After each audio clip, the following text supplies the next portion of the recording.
Hej, jeg hedder Louise, og jeg går i 2. på Vejlefjordskolen. Og vores årgang har fået lov til at tage med Adra ned til Rwanda og se, hvordan det land hænger sammen. Og det er jo virkelig en stor oplevelse at få at se. Og vi har også virkelig hørt meget om det i skolen. Vi har læst en masse tekster, og vi har også haft besøg af en, som holdt et foredrag om, hvordan hun overlevede folkemordet nede i Rwanda. Og jeg glæder mig utrolig meget til at komme ned og se samfundet og smage deres frugter og ja, det hele.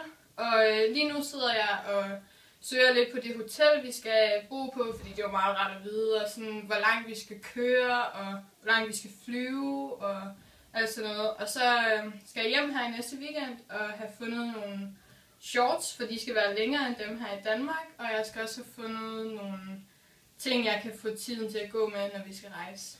Men jeg glæder mig virkelig meget.